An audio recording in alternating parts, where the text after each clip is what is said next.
ওই যে জঙ্গি এমপি যাচ্ছে, আল্লাহ নবীর সুন্নত এবং এই পোশাক কোনোদিন জঙ্গির অ্যাসেম্বল হতে পারে না। জানার সবাই এই সংসদের মান ক্ষুণ্ণ হয়েছে আমি মনে করছি। সাইদুদ্দিন আহমদ হানজালা, জি আপনার পয়েন্ট অফ অর্ডারটি উত্থাপন করুন। জি, আসসালামু আলাইকুম রহমতুল্লাহ। মাননীয় স্পিকার, আপনাকে ধন্যবাদ। আমি প্রথমবার দাঁড়িয়ে কথা বলছি।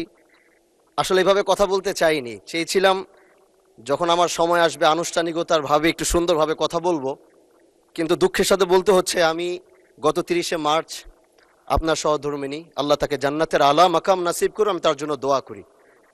তিনার জানাজায় আমি এসেছিলাম এবং উপস্থিত হয়েছিলাম। দক্ষিণ প্লাজা থেকে যখন আমি ভিতরে ঢুকবো, একদম কাছাকাছি পিছন থেকে কেউ একজন আমাকে সম্বোধন করছিল, ওই যে জঙ্গি এমপি যাচ্ছে।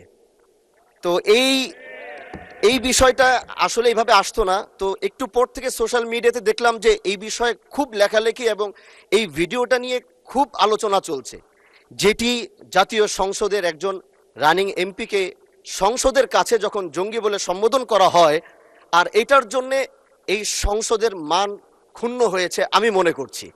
এজন্য আমি আপনার কাছে একটি অনুরোধ করব, আমাকে জঙ্গি বলার কারণটা আমি যতটুকু মনে করলাম যে আমার মাথায় একটি পাগড়ি রয়েছে এবং আমার চলায় সাদা পাঞ্জাবি সুন্নতে রাসূল রয়েছে, এটার জন্য হয়তো তিনি আমাকে ওইভাবে জঙ্গি বলে সম্বোধন সে আমাকে করেছে। আমি মনে করি আল্লাহ নবীর সুন্নত এবং এই পোশাক কোনোদিন জঙ্গির অ্যাসেম্বল হতে পারে না। জানার সবাই এই জন্য আমি আপনার কাছে একটি অনুরোধ করতে চাই, মাননীয় স্পিকার, আপনি সিসি ফুটেজ যেটি রয়েছে, আপনি যদি মাননীয় স্বরাষ্ট্রমন্ত্রী এবং সংসদের সার্জেন্ট অ্যাট আর্মসকে যদি আপনি একটু অনুরোধ করবেন, বা তাদেরকে একটু নির্দেশ দিবেন যে কারা এই কাজটি করেছে।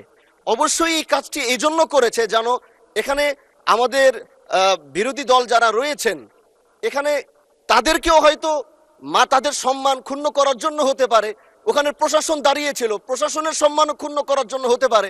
তো এই জন্য আমি চাচ্ছিলাম একটি সঠিক তদন্ত যদি আপনার মাধ্যমে নির্দেশনা আসতো তাহলে এই বিষয়টি ক্লিয়ার হতো। ধন্যবাদ।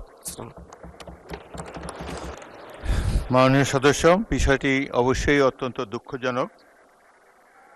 আমি আপনাকে অনুরোধ জানাবো, বিশেষ অধিকার প্রশ্নে আপনি এ ব্যাপারে একটি নোটিশ দেন, বিষয়টি আমরা বিবেচনা করব। বিশেষ ধন্যবাদ।